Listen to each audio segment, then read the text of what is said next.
जी, last lecture में हमने देख लिया था कि बॉडी लैंग्वेज क्या होती है। दैट वाज रियली इम्पोर्टेंट कि आपको पता होना चाहिए कि बॉडी लैंग्वेज की डेफिनेशन क्या है।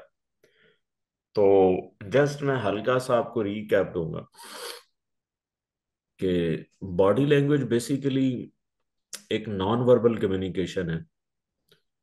और हमने इस चीज के ऊपर एग्री किया था कि non verbal communication is more important then the verbal communication. और हमने ये भी डिस्कस किया था टेक्निकली कि why non verbal communication is more important, because during the process of communication only 7% words contribute in communication. Only 7%। Other communication is basically non verbal. Non verbal communication में बहुत सी चीजें आती है, यानी कि आप ये कह लें कि बॉडी लैंग्वेज में फर्दर बहुत सी चीजें आती हैं। तो हर एरिया के ऊपर आप फोकस करेंगे। तो इसके ऊपर मैंने टेक्निकली ये भी आपको बताया था कि why body language is important, में डिफरेंट रीजंस को मैंने जस्टिफाई किया था कि आपने बॉडी लैंग्वेज के ऊपर फोकस क्यों करना है, क्यों ये जरूरी। अभी अगर हम बात करें तो आज के लेक्चर में मैं डिस्कस ये करूंगा कि बॉडी लैंग्वेज के कंपोनेंट्स क्या होते हैं। बेसिकली बॉडी लैंग्वेज के जो इम्पोर्टेंट कंपोनेंट्स हैं वो 6 कंपोनेंट्स हैं। यानी कि बॉडी लैंग्वेज में अगर हम स्टडी करते हैं तो हम 6 एरियाज के ऊपर फोकस करते हैं बॉडी लैंग्वेज में। नंबर 1 जो है वो फेशियल एक्सप्रेशन है। हम देखेंगे कि फेशियल एक्सप्रेशन हमें क्या क्या चीजें बता सकता है, या किस किन चीजों को अगर आपने जो है वो असेस करना, तो आप फेस की तरफ आपका फोकस होना चाहिए। यानी कि ड्यूरिंग कम्युनिकेशन अगर आप कुछ खास एरियाज देखना चाहते हैं कि फॉर एग्जांपल एक बंदा हैप्पी कितना है, अग्रेशन में है, ठीक है, या उसका जो कॉन्फिडेंस है, ठीक है, बहुत सारी चीजें जो हैं वो आपके फेशियल एक्सप्रेशन के अंदर आप रीड कर सकते हैं। इसी तरह दूसरा जो कंपोनेंट है बॉडी लैंग्वेज का वो आई कांटेक्ट एंड गेज है। यानी कि आपका आई कांटेक्ट कितना है नेक्स्ट पर्सन के साथ, ये भी बॉडी लैंग्वेज का हिस्सा है, ठीक है। कि आप देखते किस तरह हैं, आप कितनी तरह फोकस करते हैं, ठीक है, आपका आई कांटेक्ट डाउन है, ठीक है, इनकांग्रुएंसी है, ठीक है। यानी कि इसमें हम डिफरेंट चीजें हम देख रहे होते हैं। इसी तरह जो तीसरी चीज है बॉडी लैंग्वेज में वो यूज होती है कि पर्सनल स्पेस एंड प्रॉक्सिमिटी। यानी कि जब आप कम्युनिकेशन में होते हैं तो आप नेक्स्ट पर्सन के साथ आपका स्पेस कितना है, यानी कि आप कितनी स्पेस के साथ उसके साथ खड़े हैं। ये बहुत सी चीजें आप जो है ना वो आपको बता रही होती हैं, ठीक है। इसमें आपका कॉन्फिडेंस भी हो सकता है, इसके अंदर आपका ऑनेस्टी भी हो सकती है, इसके अंदर आपका थोड़ा सा आप इंटीमेट रिलेशनशिप को भी हम देख सकते हैं। तो ये तीसरा जो इम्पोर्टेंट कंपोनेंट है बॉडी लैंग्वेज का वो पर्सनल स्पेस है। यानी कि आप नेक्स्ट पर्सन के साथ कितनी स्पेस में होते हैं, आप उनके साथ कितना करीब होते हैं या क्लोज होते हैं ड्यूरिंग कम्युनिकेशन। इसी तरह जो चौथा पॉइंट है वो पोस्चर्स एंड बॉडी पोजीशंस है। यानी कि जब आप कम्युनिकेशन के दौरान आपका पोस्चर क्या होता है, आप बॉडी पोजीशन कौन सी लेते हैं, ठीक है। तो ये चौथा जो है वो पार्ट जो है वो इसको हम कहेंगे पोस्चर्स एंड बॉडी पोजीशन।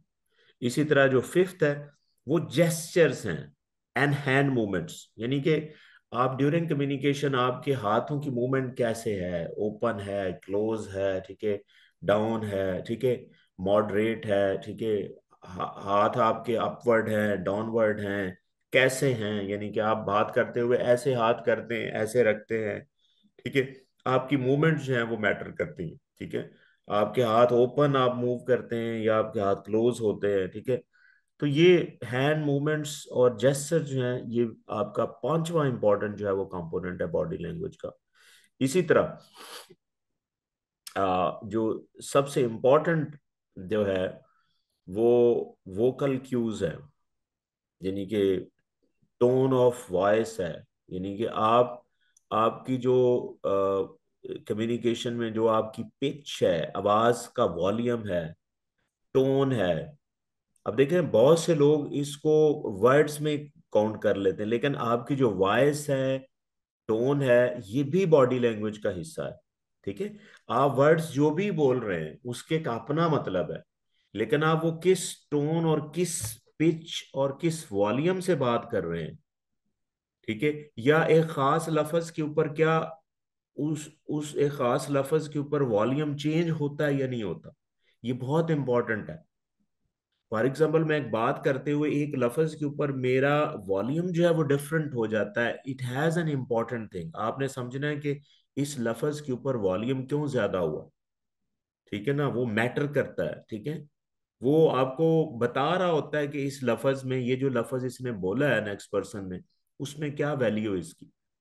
तो इसी तरह जो वर्ड के साथ जो वॉल्यूम है उसका, जो उसकी पिच है, जो उसकी टोन है, फिर आपकी टोन क्या थ्रू आउट कम्युनिकेशन एक जैसी रहती है। फर्ज करें मैं आपको यहाँ पे एक हिंट दे देता हूँ, एक बंदे की जो वॉइस टोन है वो थ्रू आउट जो है वो एक जैसी टोन रहती है और हैवी रहती है, तो दैट में इंडिकेट के कोई वो अग्रेसिव टोन हो सकती है। ठीक है, एक एक बड़ी पोलाइट किस्म की टोन जो है वो ऊपर नीचे होती है, यानी उसमें वेव्स आती हैं। ठीक है ना, तो इसका मतलब है कि जो वॉल्यूम है या वॉइस टोन है, ठीक है ना, वो भी बॉडी लैंग्वेज का हिस्सा है। उससे आपकी बात में बहुत एनर्जी जाती है, उसमें एक ट्रस्ट होता है अगर आपकी जो टोन है वो एक अप्रोप्रिएट टोन। ठीक है, तो जैसे आप देख लें कि फॉर एग्जांपल एक टीचर है, वो ऐसे डाइस के ऊपर आता है और एक ही वॉइस टोन के ऊपर वो लेक्चर शुरू कर देता है। इट्स अ क्वाइट पॉसिबल कि 5 मिनट के बाद आपको बोरिंग हो जाए वो, एक ही, क्योंकि वो एक ही टोन में लगा हुआ है। तो एक ही टोन जो है वो आपके सबकॉन्शियस माइंड को शायद अच्छी नहीं लगती। इसीलिए इसीलिए मैं आपको एक, मुझे let me give you an example, कि इसीलिए जो म्यूजिक होता है वो आपको अच्छा लगता है, क्योंकि म्यूजिक में एक ही टोन नहीं होती, उसमें रिदम होता है। तो हमने जो जो वॉइस टोन है वो बड़ी रिदमिक सी प्रोड्यूस करनी। ठीक है, वो इसके ऊपर हम जब जाएंगे तो इंशाल्लाह बात करेंगे कि आपका वॉइस टोन जो है वो कैसा होना चाहिए। ठीक है, तो वॉइस टोन जो है वो बहुत इंपॉर्टेंट, इसीलिए बहुत से लोग जो एक ही बात कर रहे होते हैं, एक ही बात, बहुत से लोग एक ही बात कर रहे होते हैं, लेकिन कुछ अच्छे आपको लगते हैं, कुछ नहीं अच्छे लगते। इसका मतलब फर्क फिर कहाँ पे है, उसकी वॉइस टोन में फर्क है। ठीक है, या किसी और फैक्टर में फर्क आ रहा होता है, क्योंकि बात वो एक ही कर रहे हैं, लेकिन आपको मजा सिर्फ दो चार लोगों से बात करने का आ रहा होता है। तो इट मीन्स कि कहीं ना कहीं जो है वो वॉइस टोन में फर्क आ रहा होता है। तो ये हमारे पास बॉडी लैंग्वेज के 6 इंपॉर्टेंट कंपोनेंट्स मैंने आपको एक्सप्लेन किए। तो हम इससे जो नेक्स्ट लेक्चर है या नेक्स्ट है उसके अंदर हम फेशियल एक्सप्रेशन को जरा डिटेल करते हैं। अब देखिए, फेशियल एक्सप्रेशन मैं समझता हूं कि बहुत बहुत ही इंपॉर्टेंट किस्म का बॉडी लैंग्वेज कंपोनेंट है। जिस तरह मैंने 6 कंपोनेंट डिस्कस किए, उसमें जो फेशियल एक्सप्रेशन है वो सबसे इंपॉर्टेंट जो है वो एक बॉडी लैंग्वेज का पार्ट है। क्योंकि जब भी आप किसी बंदे से कम्युनिकेट करते हैं तो फेस एक ऐसा पार्ट है बॉडी का जो ज्यादा ऑब्वियस होता है, ज्यादा नजर आता है, और उसकी फ्रीक्वेंसी भी, यानी कि जितनी देर आप उस बंदे के सामने होते हैं, उसकी हाथ की कोई मूवमेंट है, या जो आप कह लें कि जेस्चर्स हैं, हैंड मूवमेंट्स हैं, वो कम एक्सपोज होते हैं, जबकि उसका जो फेस है, वो जितनी देर आप उसके साथ कम्युनिकेट करते हैं, आप उसका फेशियल एक्सप्रेशन जो है वो ज्यादा ऑब्वियस होता है। तो अब फेशियल एक्सप्रेशन बेसिकली क्या are patterns of different micro muscles movement.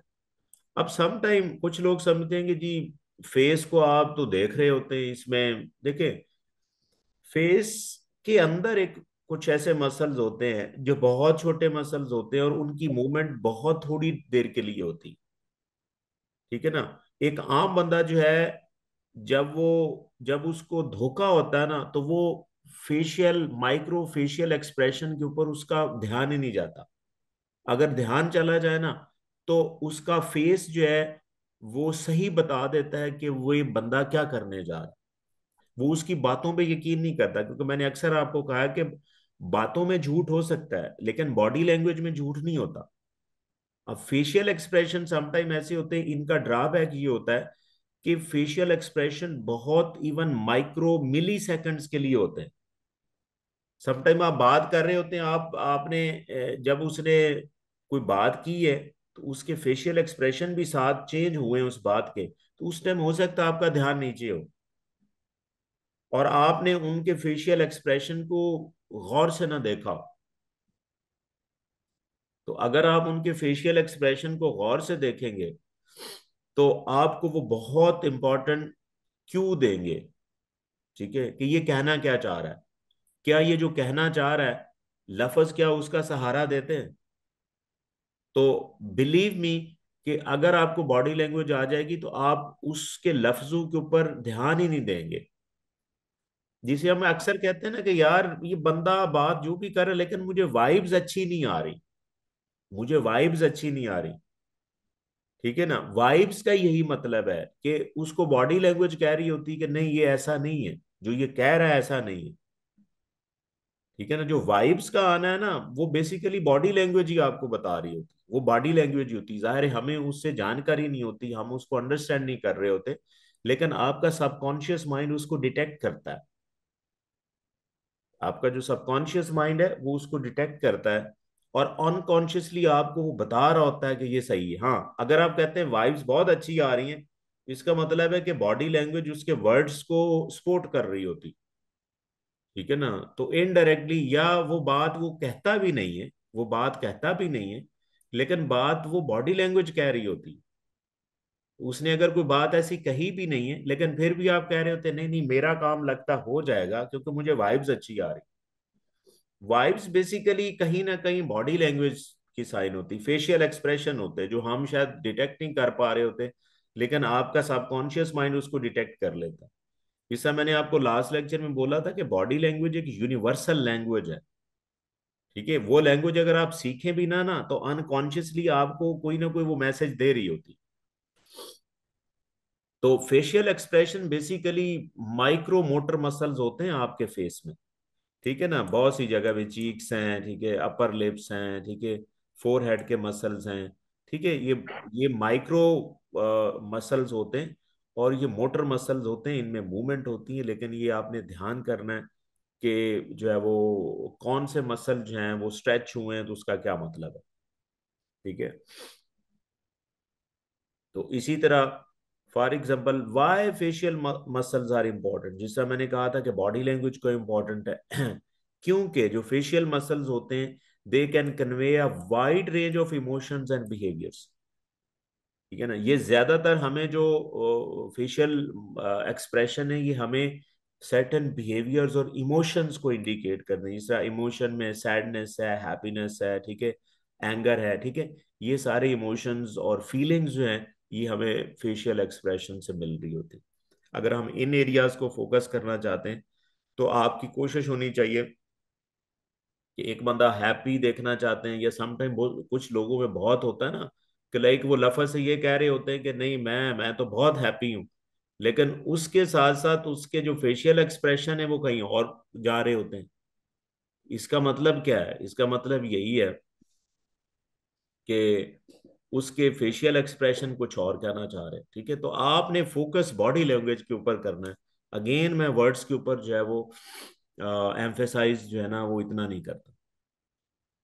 For example, ये जो मैंने कहा कि फेशियल एक्सप्रेशन क्यों क्यों इम्पोर्टेंट है, मैंने बोला कि यहाँ पे माइक्रो मसल्स होते हैं, माइक्रो मूवमेंट्स होती हैं। ठीक है, जो फर्ज करें आपके दिमाग में खुशी चल रही है, हैप्पीनेस है, यहाँ हैप्पीनेस यहाँ पे होगी ना सबसे पहले। अब जब यहाँ पे होती तो यहाँ पे खास किस्म के केमिकल जब रिलीज होते हैं, जब आप प्लेयर फील करते हैं, हैप्पी फील करते हैं, तो वो ब्रेन के खास एरिया को एक्टिव भी कर सकते हैं। जैसे आप फर्ज करें, आपको पता है कि मोटर एरिया होता है ब्रेन के अंदर। अब फर्ज करें कि वो उन केमिकल की वजह से मोटर एरिया भी एक्टिव होता है, तो उन एक्टिव होने की वजह से वो मोटर एरिया से जो नर्व्स निकलती हैं वो फेस के किस एरिया को टारगेट करती हैं। तो वो फेस का वो एरिया डिफरेंट फील करेगा, डिफरेंट तरह स्ट्रेच करेगा। तो इसी तरह वो उसका मैकेनिज्म है, ठीक है ना। फॉर एग्जाम्पल, होता क्या है कि जब भी आपको कोई खबर मिलती है, ये फेशियल एक्सप्रेशन शुरू कहाँ से होते हैं? जब आप कोई चीज न्यूज देखते हैं या सुनते हैं या फील करते हैं, तो उस न्यूज की वजह से, मैं यहाँ पे सादा लफ्जों में स्टिमुलस को न्यूज कह रहा हूँ, ठीक है ना, यानी कोई कोई ट्रिगर है आपकी बॉडी में, जब कोई ट्रिगर आता है, आपने कोई खबर सुनी है, कोई जो है वो न्यूज सुनी है या देखी है या फील की है, ठीक है, जो हमारे सेंसेस हैं, जब हम सेंसेस से ये स्टिमुलस आप डिटेक्ट करते हैं, तो वो ब्रेन के मोटर एरियाज को टारगेट करते हैं। अब मोटर एरिया से खास किस्म के नर्व्स जाते हैं जो फेस को कनेक्ट कर रहे होते हैं, ठीक है ना। अब वो जैसे ही फेशियल एरियाज की तरफ जाते हैं, तो फेस में खास किस्म के जो फेशियल एक्सप्रेशन प्रोसेसिंग एरियाज होते हैं, तो वो प्रोसेस होते हैं, वो उसी तरह एक्टिव होते हैं। तो जिसकी वजह से आपके फेस के ऊपर एक सर्टन किस्म का एक्सप्रेशन बन जाता है जो आपके कंट्रोल में नहीं होता, ठीक है ना, जो आपके कंट्रोल में नहीं होता। यानी कि आप किसी को अच्छी खबर सुनाने के बाद आप उसका फेशियल एक्सप्रेशन नोट कर लें, और या बुरी खबर सुनाने के बाद आप उसका फेशियल, उसमें जरूर चेंज आएगी। जो बंदा कहता है ना कि मैं बिल्कुल ही फील नहीं करता, नहीं, वो ऐसा नहीं कर सकता। वो किसी ना किसी लेवल पे ठीक है मैनेज कर रहा होगा, जितनी भी उसकी लर्निंग होगी, लेकिन ये फेशियल एक्सप्रेशन आपके कंट्रोल में नहीं है, ठीक है ना। बस कर एक बंदा अगर अंदर से जेलस फील करता है ना, अंदर से, यहां से जेलस फील करता, तो उसके चेहरे पे आ जाएगा, उसके चेहरे पे आ जाएगा। ये उसके कंट्रोल में नहीं है कि वो बिल्कुल किसी को महसूस ही ना करवाए कि मैं जेलस फील नहीं कर, क्योंकि ये सारा निजाम जब उसके ब्रेन में चलेगा ना, तो उसके फेस के ऊपर जेलसी नजर आ जाएगी। हाँ, कहीं ना कहीं उसका एक्सपीरियंस, कहीं ना कहीं उसका एक्सपीरियंस है, तो वो मैनेज कर सकता है, लेकिन ऑन अ लाइटर नोट आप कह लें, या ऑन द ग्रॉसली आप ये कह लें कि वो कंट्रोल नहीं कर पाए, उसके चेहरे पे जेलसी आपको नजर आएगी, ठीक है। हैप्पीनेस है तो हैप्पीनेस नजर आएगी। तो ये मैकेनिज्म ये होता है। जब भी आपके फेस के ऊपर एक्सप्रेशन आते हैं, तो फिर आपका वो आप उसको रीड कर सकते हैं। रीडिंग एक आर्ट है, क्योंकि आपके जो फेशियल एक्सप्रेशन है वो थोड़ी देर के लिए होते हैं, मिली सेकेंड्स के लिए होते हैं। तो वो आपने रीड आउट करना, आपने जब भी कोई बात कर रहे हैं, तो आपका जो कांटेक्ट है फेस के साथ, वो बड़ा बहुत ही कॉन्शियस होना चाहिए, ताकि आप उसको ऑब्जर्व कर सकें। तो मैं बता ये रहा था कि जब भी आपको कुछ स्टिमुलस आपको मिलता है, तो स्टिमुलस बेसिकली 5 सेंसेस से आप ले रहे होते। तो जैसे ही आप स्टिमुलस से कोई वो रिसीव करते हैं, तो वो बेसिकली आपके ब्रेन एरियाज की तरफ जाते हैं जिसमें फेशियल एक्सप्रेशन एरियाज होते हैं, ठीक है ना, जिसमें आपको सर्टन जो ब्रेन एरियाज हैं, जिसमें आपको इमोशन रेगुलेशन के एरियाज हैं, जिसमें मैगडेला है, बेसोलेटरल कॉम्प्लेक्स है, सेंट्रल न्यूक्लियस है। तो ये बेसिकली आपके जो फेशियल एक्सप्रेशन प्रोसेसिंग एरियाज हैं, जब ये एक्टिव होते हैं, तो इसके एक्टिव होने की वजह से आपके ब्रेन का जो मोटर एरिया है वो इफेक्ट होता है। यानी कि ये वाला फर्ज करें, ब्रेन का फ्रंटल पार्ट है, ठीक है, इसको फ्रंटल लोब कहते हैं। तो फ्रंटल लोब का एक हिस्सा होता है जो मोटर एरियाज को जो मूवमेंट को कंट्रोल करता है। आपकी बॉडी में कोई भी मूवमेंट है, किसी हिस्से में मूवमेंट है, तो बेसिकली ये मोटर एरियाज उसको कंट्रोल कर रहा होता है। तो मोटर एरियाज हैं वो जिस तरह इफेक्ट होता है, अब देखें मोटर एरियाज हर हर न्यूज के मुताबिक एक्टिव होगा। तो ये यहां से बेसिकली नर्व्स निकलती हैं, ठीक है ना, खास किस्म के सेल्स निकलते हैं, कनेक्शन निकलते हैं, आप थ्रेड्स कह लें, कनेक्शन कह लें, नर्व्स कह लें। तो ये आपके बहुत सी नर्व्स जो हैं वो फेस को भी कंट्रोल कर रही होती। तो फेस उसी तरह स्ट्रेच होता है जिस तरह पीछे मैकेनिज्म चल रहा होता है, ठीक है ना। फॉर एग्जाम्पल, ये अगर आप ये देखें थोड़ा सा, अब ये सारे जो नर्व्स आ रही हैं फेस की तरफ आ रही, तो if something is happening in the brain, ठीक है ना, तो वो रिफ्लेक्ट जरूर होगी फेस के ऊपर। तो अब वो फेस के ऊपर थोड़ी देर के लिए रिफ्लेक्ट होती है। क्यों? कि मैं आपको बताऊं कि वो फेशियल एक्सप्रेशन के पीछे न्यूरोकेमिकल्स होते हैं, और जितने न्यूरोकेमिकल की ये खूबी ये होती है कि वो थोड़ी देर के लिए सक्रीट होते हैं, यानी खत्म हो जाते हैं, यानी कि खारिज हुए खत्म हो गए। इसका मतलब है टेक्निकली जो लोग समझेंगे, इसका मतलब है कि जितने भी न्यूरोकेमिकल्स होते हैं, जब वो एक किस्म की ड्रग्स होती हैं, वो आपकी बॉडी से ही खारिज होती है। जिस तरह फर्ज करें आपने डिस्प्रीन खाई है ना, तो डिस्प्रीन आपका जो ब्लड प्रेशर है उसको कम करेगी, ठीक है। वो कम कैसे करेगी? क्योंकि वो यूज होगी, यूज होने के लिए उसकी हाफ लाइफ है, यानी कि वो जल्दी, जितनी हाफ लाइफ किसी चीज की कम होगी वो उतना फास्ट एक्टिंग होती है। अब जितने भी न्यूरो ट्रांसमीटर जो है, इनका जो हाफ लाइफ है बहुत कम होता है, मिली सेकंड, यानी खारिज जैसे खारिज हुआ वैसे आपको पता चल जाता है। जिस तरह मैं भी आपके सामने बैठा हूं ना, मुझे अभी कोई बुरी खबर आएगी ना, तो मेरे चेहरे पे उसी टाइम वो बुरी खबर नजर आ जाएगी। ये नहीं होगा कि मैंने बुरी खबर ली है और अभी उसको मैं प्रोसेस करूंगा, प्रोसेस होते होते होते हुए आधा घंटा होगा ना, तो फिर मुझे पता चलेगा अच्छा मेरा तो मसला ये हुआ। जिस तरह फर्ज करें अगर आपको बुखार है तो आप पैनाडॉल लेते हैं, तो पैनाडॉल लेने के कोई आधे घंटे बाद बुखार में कमी आती। वो इसलिए बुखार में कमी आधे घंटे बाद इसलिए आती कि पैनाडॉल का जो हाफ लाइफ है वो ज्यादा है, वो यानी मिनटों में, यानी 20-25 मिनट उसकी हाफ लाइफ है। तो 20-25 मिनट के बाद जो है ना, वो आपको थोड़ा सा रिलीफ मिलना शुरू होगा। लेकिन खुशी गमी के पीछे न्यूरो ट्रांसमीटर होते हैं, यानी कि जिस तरह प्लेयर के पीछे डोपामीन है। तो डोपामीन जैसे ही खारिज होता है ना, तो उसकी हाफ लाइफ बहुत थोड़ी होती है, सेकंड, मिली सेकंड में होती है, सेकंड तो दूर की बात है, मिली सेकंड। इसीलिए आपको उसी टाइम प्लेयर मिलता है, उसी टाइम प्लेयर मिलता है। और वो प्लेयर जल्दी खत्म। फर्ज करें मैं आपके सामने बैठा हूं ना, मुझे एक अच्छी खबर आई है तो मुझे प्लेयर फील हुआ है, साथ ही बुरी खबर आई है तो मैं उसी टाइम, मेरा फेस जो है वो चेंज हो जाएगा उसी टाइम।